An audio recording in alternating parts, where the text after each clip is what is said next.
Bismillahirrahmanirrahim. Alhamdulillahi alamin. Wa bihi nasta'in ala umuri dunya waddin. Wassalatu wassalamu ala asyrafil anbiya wal mursalin sayyidina Muhammadin wa ala alihi wa sahbihi ajma'in. Nasihat ke-17 dari Al-Imam Al-Ghazali rahimahullah, nafa'ana bi ulumih. Intisari ilmu tasawuf. Wahai anakku yang tercinta, ketahuilah bahwasanya ilmu tasawuf itu mempunyai dua unsur. Apabila seseorang menghimpunkan kedua unsur itu, maka orang tersebut berhak untuk disebut sufi.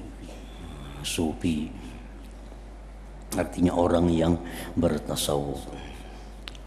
Pertama, istiqamah. Istiqamah artinya dalam kurung tetap pendirian.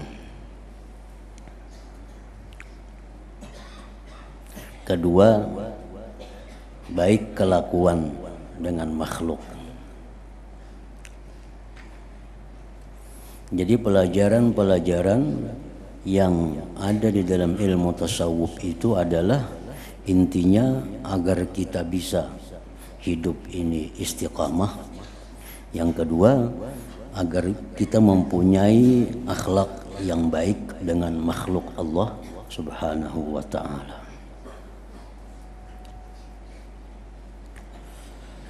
Maka siapa yang tetap pendiriannya dan baik akhlaknya dengan manusia, serta ia bergaul dengan lemah lembut, maka orang itu ialah seorang sufi,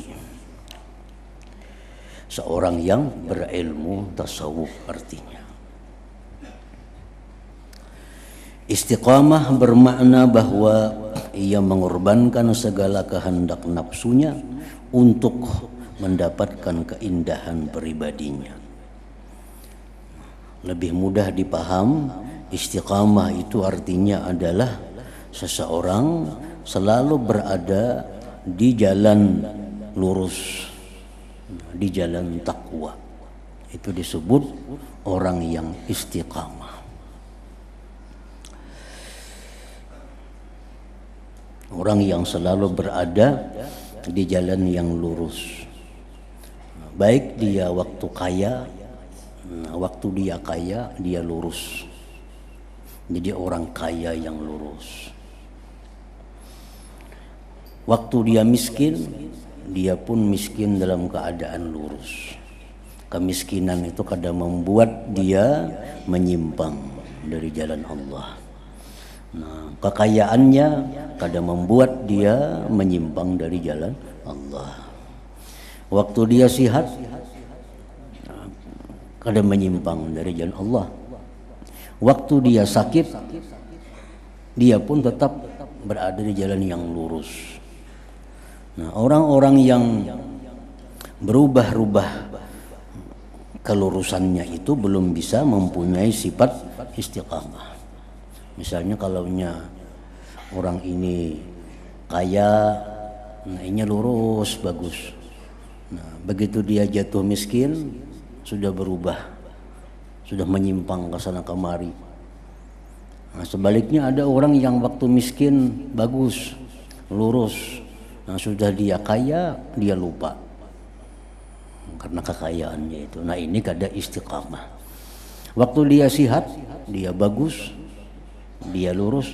Nah, begitu dia sudah sakit, nah, waktu dia sakit, dia menyimpang. Dia melakukan hal-hal yang dilarang oleh Allah untuk menghilangkan sakitnya itu. Nah, dia berbuat hal-hal yang menyimpang dari jalan Allah untuk menghilangkan kemiskinannya. Nah, ini kada punya sifat istiqamah itu.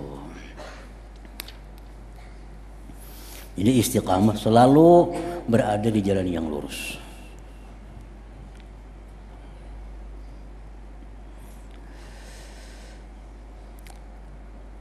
Istiqamah oleh para ulama disebutkan lebih baik daripada mempunyai 1000 karamah.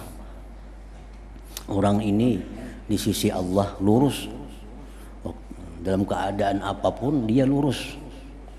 Itu lebih baik daripada orang yang kada lurus walaupun dia punya karamah. Walaupun dia bisa melipat waktu, bisa melipat tempat, walaupun dia bisa terbang, walaupun dia bisa jalan di air, tapi orang ini kada istiqamah. Nah, lebih baik istiqamah daripada karamat-karamat seperti itu. Nah, karena istiqamah ini hanya Allah berikan kepada para nabi, para rasul, para auliyaul kibar, para aulia yang besar. Istiqamah itu sangat jarang, sangat sedikit manusia yang diberi Allah istiqamah. Kadang-kadang kita waktu senang kita bisa lurus. Nah, begitu kita marah sudah hilang keseimbangan kita. Nah, kita waktu marah tuh kadang-kadang mengeluarkan kata-kata yang sudah kada cucuk lagi, kata-kata yang kada sesuai lagi dengan syariat, itu sudah kada istiqamah. Orang yang istiqamah, orang yang selalu lurus baik dalam keadaan ridha, senang atau keadaan marah. Seperti yang dilakukan oleh nabi kita, para nabi-nabi sebelumnya, dalam keadaan suka, dalam keadaan duka, dalam keadaan senang, keadaan marah, tetap mereka berada di jalan yang lurus. Istiqamah. Rasulullah SAW bersabda, istaqimu, ujar Nabi, istiqamahlah kalian. Istiqamah. Lalu ujar Nabi, walan tuhsu, dan kalian tidak bisa istiqamah itu. Kita kada bisa istiqamah itu selalu jalan yang lurus. Pasti ada kadang-kadang kita menyimpang. Walan tuhsu, lan itu nafi, lebih daripada sekedar tidak. Artinya sampai akhir masa kada akan bisa seseorang itu istiqamah. Istaqimu, istiqamahlah kalian, ujar Nabi, walan tuhsu, dan kalian tidak bisa istiqamah itu. Nah, lalu penjelasan hadis Nabi itu, illan tastati'ul istiqamah, ailan tastati'u al istiqamah illa bitaubah. Kalian tidak akan bisa istiqamah melainkan dengan tobat. Jadi tobat itu kadang menggugurkan istiqamah yang ada pada diri seseorang. Kalau lurus saja, itu Nabi aja nang kawa. Nabi kan maksum, terpelihara dari dosa. Lain pada Nabi, siapapun lain pada Nabi kada maksum, pasti ada melakukan kesalahan. Makanya jar Nabi kada bisa istiqamah itu kecuali dengan tobat. Nah, jadi tobat itu kada menggugurkan istiqamah kita. Kita lurus lalu menyimpang, lakas bulik, lakas kembali. Nah, itu kada menggugurkan istiqamah seseorang. Tetap orang itu bisa disebut orang yang istiqamah. Namun kada berbuat dosa sama sekali itu kada mungkin kalau kada Nabi. Nah, jadi orang-orang macam kita ini bisa istiqamah tapi dengan tobat. Bagus, nyimpang dikit, tobat kepada Allah. Lurus pulang, kena nyimpang pulang sedikit, tobat lagi. Nah, itu kada menggugurkan istiqamah yang ada pada diri kita itu. Allah berfirman dalam Al-Quran, fastaqimu ilaih wastaghfiruh. Nah, ya Tuhan, istiqamahlah kamu dan mintalah ampun kepada Allah. Jadi minta ampun, lurus kita. Ada dosa, minta ampun kepada Allah. Ada dosa, minta ampun kepada Allah. Nah, kalau kita kada minta ampun, nah gugur istiqamah itu.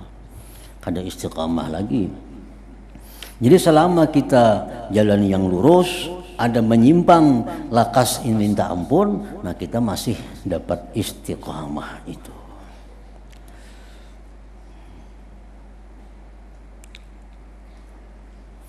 Manakala baik kelakuan dengan manusia pula ialah bahwa engkau tidak memaksa manusia memperturutkan kehendakmu, bahkan sebaliknya engkau paksakan dirimu untuk melayani kehendak mereka selama tidak ada di sana perkara yang menyalahi syarak. Artinya berakhlak baik dengan manusia itu adalah orang nang kada mau tapahwal lawan orang. Kenapa kada mau tapahwal? Karenanya selalu menuruti apa yang menjadi orang, selama itu kada menyimpang agama. Orang ka ini umpati, orang ka ini umpati, orang ka ini umpati, selama itu kada menyimpang ajaran Allah. Nah, itu termasuk bagian daripada husnul khuluq, termasuk bagian daripada budi pekerti yang baik. Jadi pengertian budi pekerti akhlak yang baik itu secara sempurna hanya milik Rasulullah Sallallahu Alaihi Wasallam. Kada ada satupun makhluk Allah yang sempurna pribadinya, sempurna kebaikan akhlaknya selain daripada Rasulullah Sallallahu Alaihi Wasallam. Nah, selain Rasulullah ini ada yang dapat kebaikan akhlak itu 10%.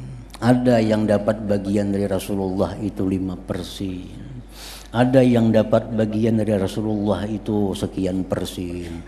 Yang punya 100% akhlak baik hanya Rasulullah Sallallahu Alaihi Wasallam.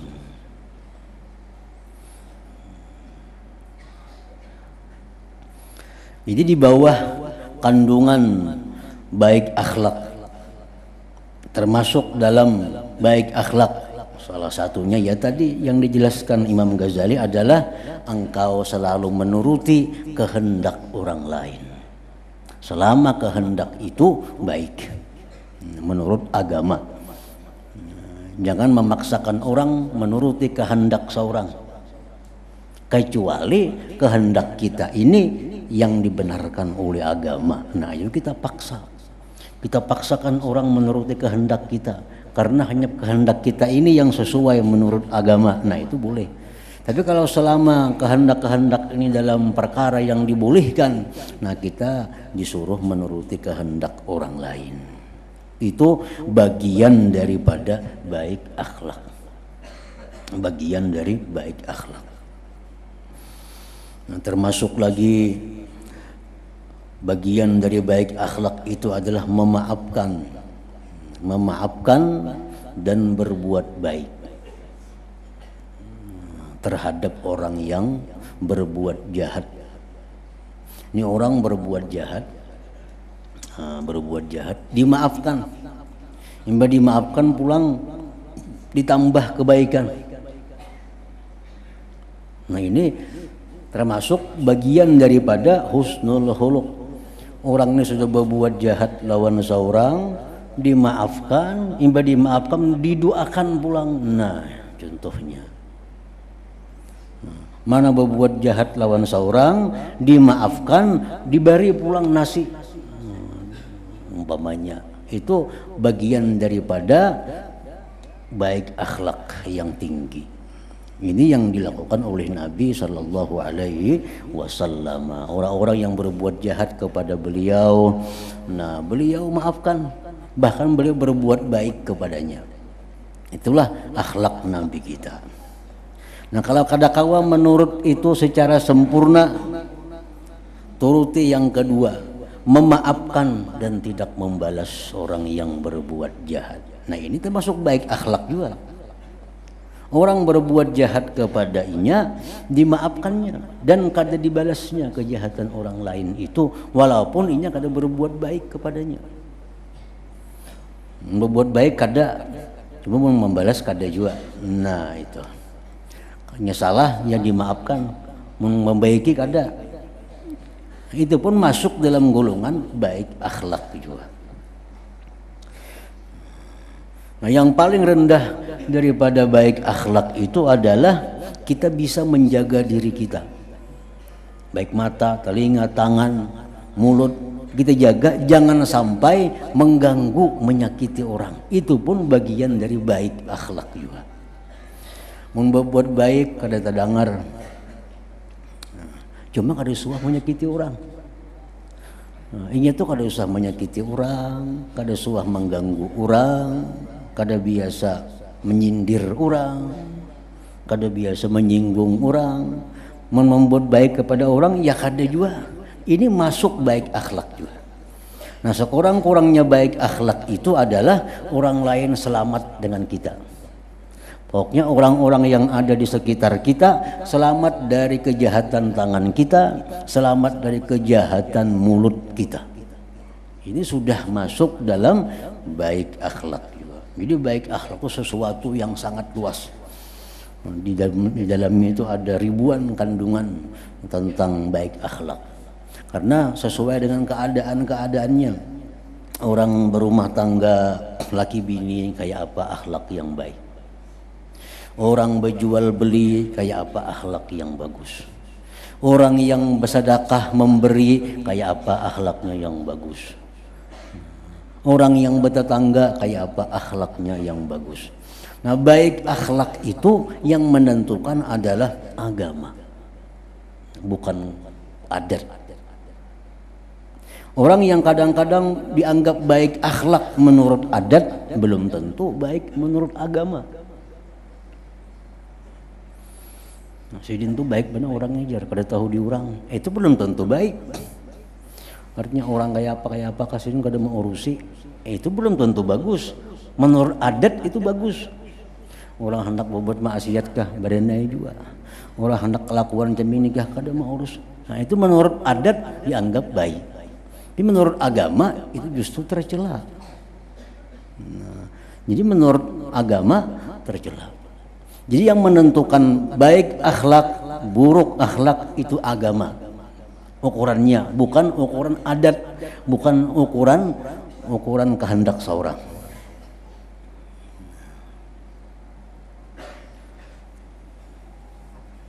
Rasulullah SAW bersabda, "Innal mu'min la yudriku bi husnil khuluq darajat as-shaim al-qaim."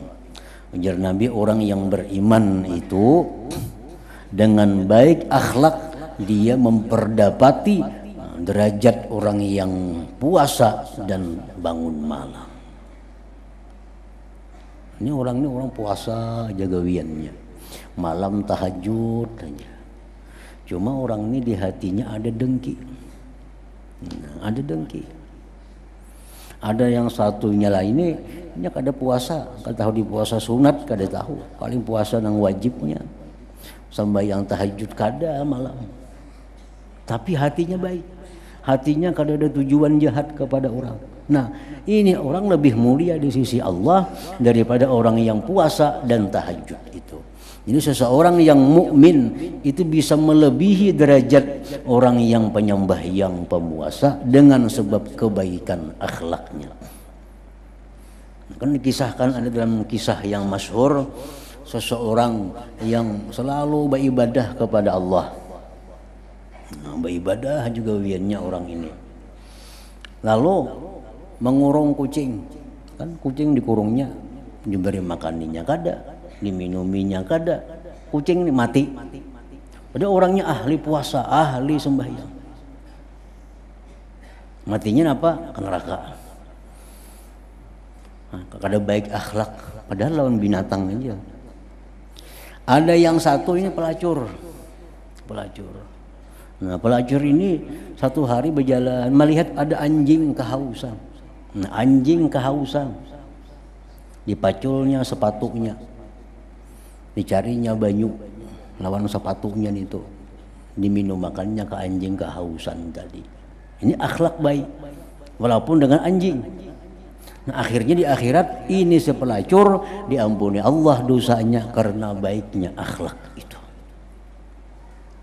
Nah, jadi jar Nabi orang yang beriman yang baik akhlak walaupunnya kada pa ibadat orangnya tapi akhlaknya bagus.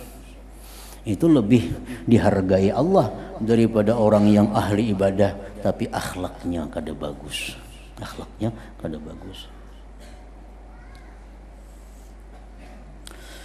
Nah, nasihat ke-18 hakikat ubudiyah.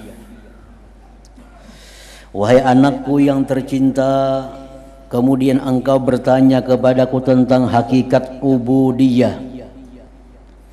Ubudiyah itu mengandungi 3 perkara.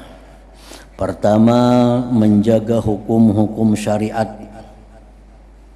Kedua, ridha dengan qada dan qadar dan pembahagian Allah Ta'ala. Ketiga, bahwa engkau mencari keridhaan Allah Ta'ala walaupun engkau terpaksa meninggalkan kehendak dirimu sendiri. Itu ibadah. Ibadah ini sifat yang melekat pada seorang hamba. Kenapa orang itu disebut hamba? Karena sifatnya ubudiyah. Nah, orang yang dengarani hamba Allah itu orang yang punya sifat ubudiyah. Jadi ubudiyah ini sifat. Nah, kalau banyak harta itu sifat orang kaya. Kalau saraba kada kawa sifat orang fakir miskin. Kalau saraba tahu sifat orang berilmu. Nah, kalau macam ini tadi itu sifat hamba Allah. Nah, ngaran hamba itu orang yang punya sifat ubudiyah. Sifat ubudiyah. Sifat ubudiyah itu artinya apa? Menjaga hukum Allah yang zahir, syariat Allah, ditambah lagi dia ridha dengan apa yang ditakdirkan oleh Allah. Nah, yang ketiga, dia mengutamakan kesenangan Allah dari kesenangan dirinya. Inilah disebut seorang hamba. Makanya Nabi waktu dipilih anak jadi apa? Rasul kah? Nabi kah? Raja kah? Apa dipilih Nabi? Aku hendak jadi seorang hamba, ya Nabi. Nah, seorang hamba itu orang yang dalam dirinya ada sifat ubudiyah. Ubudiyah. Orang yang punya sifat ubudiyah itulah, atau orang yang jadi hamba Allah itulah orang-orang yang bisa naik mencapai derajat yang tinggi di sisi Allah. Dalam Al-Quran dikisahkan tentang Nabi. Di situ Nabi kita ini ada disebut Nabi. Nabi kita ada disebut lagi Rasul. Tapi untuk mencapai derajat yang tinggi, di mana di situ bisa bertemu dengan Allah, Nabi kita disebut hamba. Itulah yang terjadi pada Isra Mi'raj. Subhanalladzi asra bi abdihi. Nah, kada bi rasulihi, kada bi nabiyhi. Maha suci Tuhan yang menjalankan, bukan rasulnya, bukan nabinya, tapi hambanya. Nah, karena sifat hamba itulah yang paling disukai oleh Allah kepada kita. Nah, hamba itu, orang yang jadi hamba Allah itu kayak apa? Orang yang jadi hamba Allah itu artinya orang yang punya sifat ubudiyah. Sifat ubudiyah tadi ialah 3 macam tadi. Hukum Allah yang zahir, yang halal, yang haram, boleh dipakai, boleh dimakan, boleh diminum. Itu syariat. Sembahyang, puasa, zakat, naik haji. Nah, tunduk kepada syariat. Lalu dia ridha dengan apa yang ditakdirkan oleh Allah. Nah, yang ketiga, dia mengutamakan keridhaan Allah daripada keridhaan dirinya.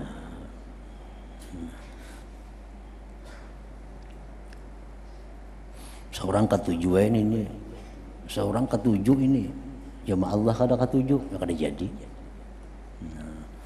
Nah, kita gemar, kita senang lawan ini nah, cuma Tuhan kada memberiakan. Aku lebih baik mengutamakan Tuhan daripada kesenangan diriku. Walaupun diriku ketujuh, tapi Tuhan kada ketujuh, kada jadi. Nah, itu bagian dari ubudiyah. Nah, bagian daripada kehambaan ini. Orang yang mencari kesenangan dirinya walaupun Tuhan marah, nah itu jauh dari sifat ubudiyah. Yang penting seorang nyaman, Tuhan ketujuh kada ketujuh nomor 2. Nah, itu kada jadi ubudiyah, kada jadi hamba Allah ngarannya. Nah, nasihat ke-19 makna tawakal. Wahai anakku yang tercinta, engkau juga telah bertanya tentang tawakal. Maka makna tawakal itu bahwa engkau memantapkan i'tiqadmu dengan janji-janji Allah. Memantapkan i'tiqadmu dengan janji-janji Allah. Allah ini banyak berjanji, baik melalui nabi, baik langsung dalam Al-Quran, banyak janji-janji Tuhan. Orang yang bertawakal itu orang yang percaya 100% tentang janji Allah itu.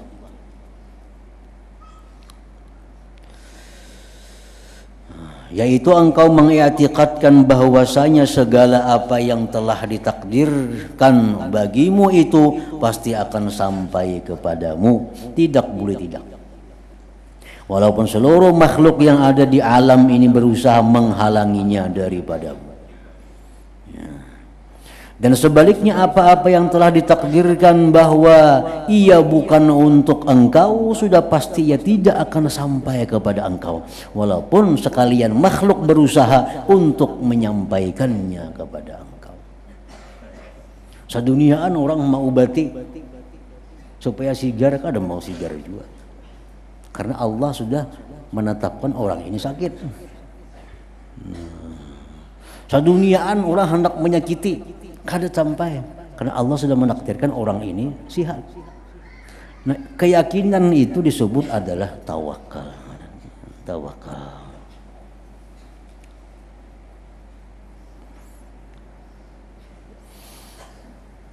Walaupun sekalian makhluk berusaha untuk menyampaikannya kepada engkau.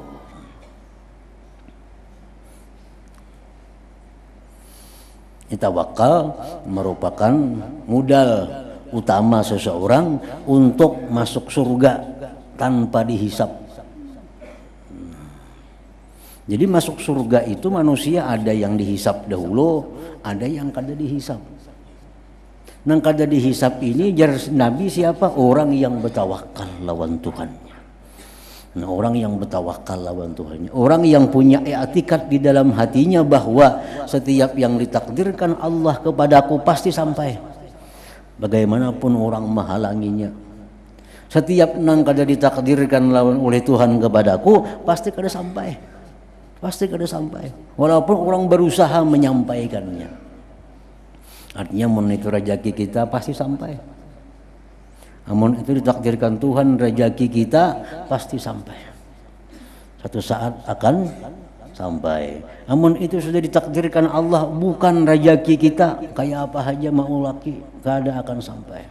Kayak apa aja membujuki, kada mau sampai. Kayak apa aja menggoda, kada mau sampai. Merayu supaya orang manukari, kada mau jadi. Itu bukan rezeki kita. Nah, jadi keyakinan itu adalah tawakal. Meyakini itu bahwa setiap yang ditakdirkan Allah pasti terjadi.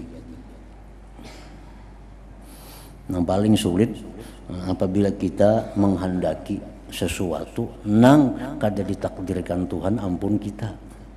Itu paling sulit. Hidup nih.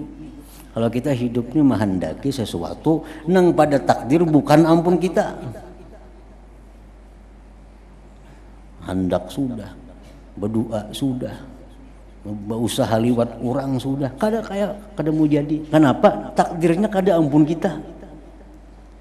Nah, jadi manusia yang paling susah itu manusia yang menghendaki sesuatu yang kada ditakdirkan Tuhan, ampuninya. Kayak apa aja mau usaha kada akan sampai kepada kita. Makanya Sayyidina Ali dalam doa beliau, Allahumma srif anni ma sarabtahu anni. Allahumma srif qalbi amma sarabtahu anni. Ya Allah, palingkan hatiku menghendaki nang bukan milikku. Jangan sampai hati ini hendak nang bukan ampun seorang, karena kada mau sampai, kada mau terjadi. Nah, kita ini hendak supaya nang kita kehendaki jadi, nang kita kehendaki ini berhasil. Jangan sampai menghendaki sesuatu yang bukan takdirnya.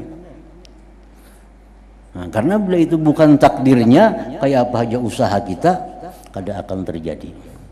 Nah, jadi tawakal kepada Allah artinya meyakini Bila itu ditakdirkan Allah ampun kita, pasti jadi ampun kita. Bila kada, pasti kada akan menjadi ampun kita. Nah, nasihat ke-12 hakikat ikhlas. Wahai anakku yang tercinta, dan engkau juga bertanya kepadaku tentang ikhlas, maka ikhlas itu bahwa engkau menjadikan segala amalanmu hanya untuk Allah Ta'ala, dan hati engkau tidak merasa senang dengan pujian manusia, dan engkau juga tidak peduli dengan celaan mereka. Itu orang ikhlas. Orang ikhlas orang yang beribadah bukan mencari pujian. Orang ikhlas orang mencari ibadah, orang beribadah bukan menghindari celaan.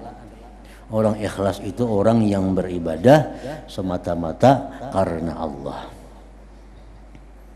Nah, Imam Ahmad ibnu Ajibah Al-Hasani, nah, beliau mengatakan tentang ikhlas. Ada beberapa macam ikhlas. Pertama, jasidin ikhlasul awam. Ikhlasnya orang awam. Artinya bagi orang awam yang ini sudah masuk ikhlas, sudah dianggap Tuhan ikhlas itu. Kalau dilakukan oleh orang awam,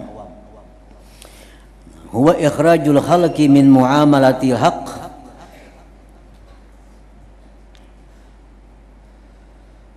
ma'a talabil huzuz ad-dunyawiyah wal ukhrawiyah ka hifzil badan wal mal wa sa'atir rizqi wal qusur wal hur wal jannah. Termasuk ikhlas di kalangan orang awam, dia beribadah kepada Allah itu untuk, dia beribadah kepada Allah itu tujuannya adalah untuk keselamatan dunia akhirat, untuk kesenangan dunia akhirat. Nah, ini sembahyang. Kenapa sembahyang? Supaya aku selamat, murah rezeki, terhindar daripada bala, selamat di kubur, masuk surga, mendapat bidadari. Nah, ini ikhlas bagi orang awam. Kenapa membaca Yasin? Supaya kita selamat dari bala, supaya mati husnul khatimah. Motivasinya itu, tujuannya itu sudah masuk ikhlas di golongan orang awam.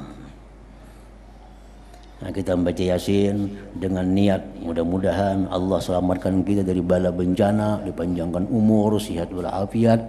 Nah, itu ikhlas sudah di kalangan orang kebanyakan. Jadi Allah menilai itu ikhlas. Yang kedua, ikhlasul khawas talabul huzuzil ukhrawiyah dunad dunyawiyah. Nah, dia beribadah termotivasi untuk akhirat. Untuk akhirat aja. Ini kada ada urusan kepentingan dunia.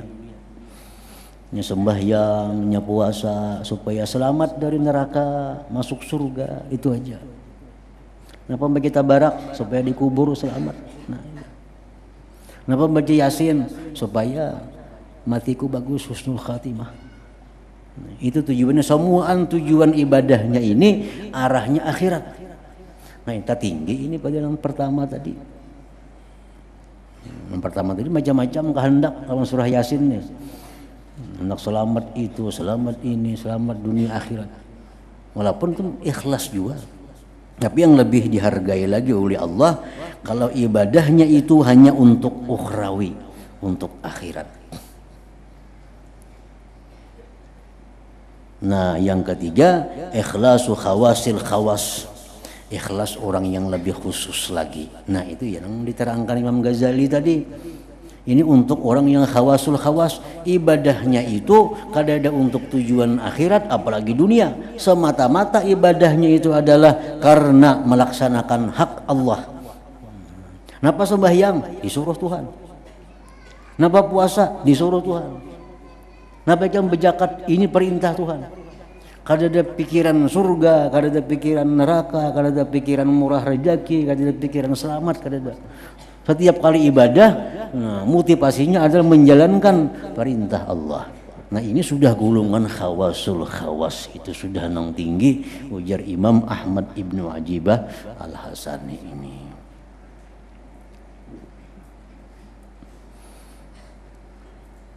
Jadi kita kadang-kadang turun naik, kadang-kadang kita beribadah 4 ikhlas yang pertama di kalangan bergabung orang awam, kadang-kadang kita bisa beribadah itu semata-mata karena akhirat, berarti kita masuk dalam golongan orang khawas. Nah kadang-kadang kita beribadah itu bisa masuk khawasul khawas, terkadang kita bisa itu. Jadi tergantung keadaan kita. Jadi bagi orang khawas, orang beribadah supaya murah rezeki, masuk surga itu ada ikhlas. Kadang ada dunianya, ada campur dunia. Mau kaminya beribadah itu akhirat aja, itu no ikhlas. Nah ujar orang khawas, khawasul khawas itu kada ikhlas juga karena ada untingan surganya. Nah, ikhlas itu bukan kami beribadah semata-mata karena Allah. Nah itu khawasul khawas. Tapi ala kulli hal yang 3 itu masuk dalam golongan ikhlas. Jangan sampai golongan yang di luar itu beribadah minta pujian, beribadah minta penghargaan kepada, nah itu sudah di luar daripada ikhlas. Nasihat ke-21 hakikat riya. Wahai anakku yang tercinta, dan engkau juga bertanya kepadaku tentang riya, maka riya itu sebenarnya lahir daripada rasa membesarkan makhluk. Itu intinya riya. Dan cara menghilangkannya ialah bahwa engkau melihat makhluk ini diarahkan oleh takdir Tuhan, dan engkau merasakan bahwa mereka itu tidak ubahnya seperti benda-benda yang beku yang tidak mempunyai sebarang kemampuan untuk menyampaikan kerihatan, manfaat atau kemudaratan. Maka dengan itu engkau akan selamat daripada mengambil kira dengan pandangan mereka. Tetapi jika engkau melihat kepada makhluk ini dan engkau merasakan bahwa mereka mempunyai kekuasaan dan kehendak, maka sifat riya itu tidak akan hilang daripada dirimu. Jadi riya ini adalah akibat dari suatu sebab.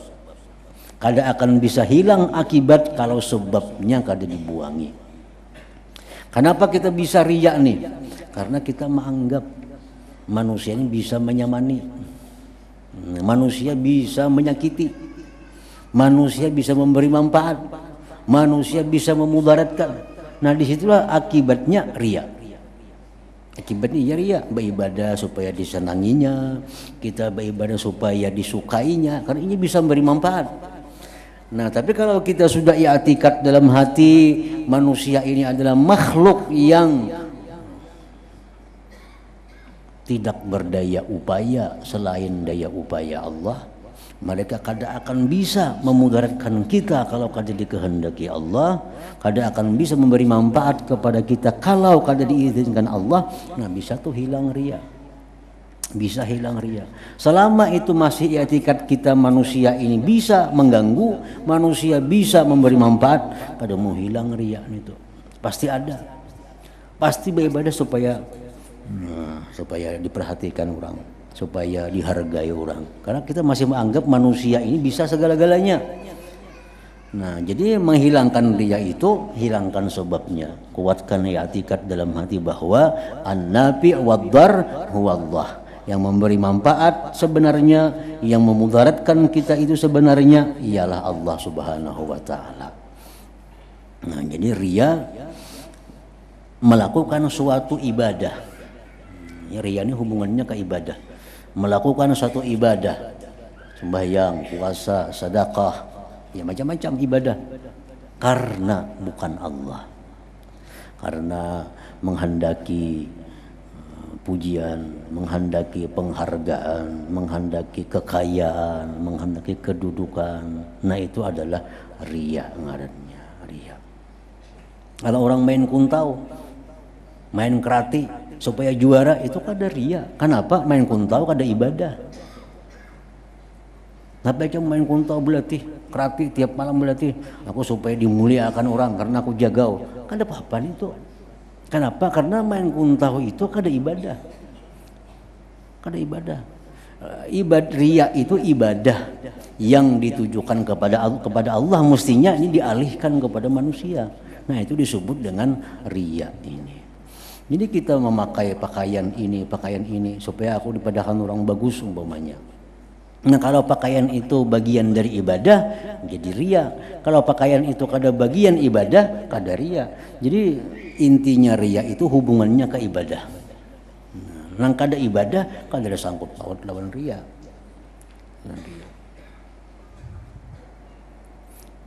Ya, kayak orang menuntut ilmu kan ada dijelaskan oleh para ulama, menuntut ilmu ini ada dua, ada ilmu dunia, ada ilmu akhirat.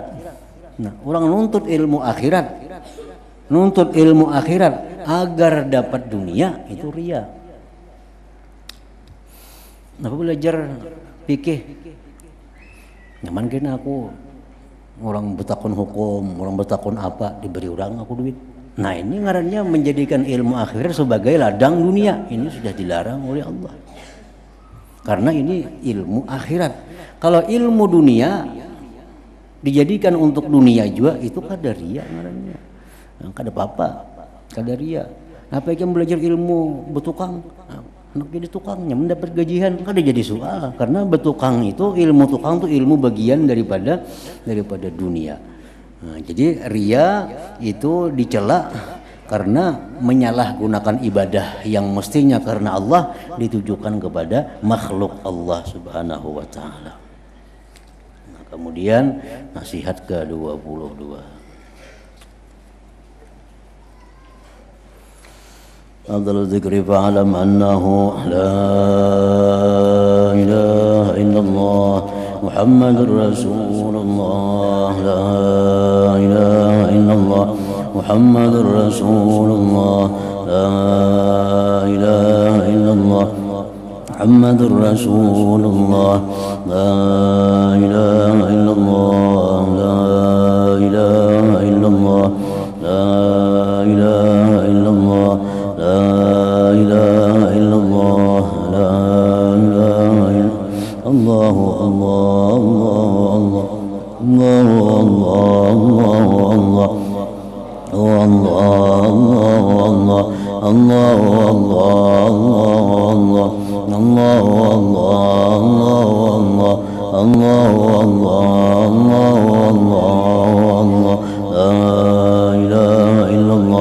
محمد رسول الله لا إله إلا الله محمد رسول الله لا إله إلا الله محمد رسول الله لا إله إلا الله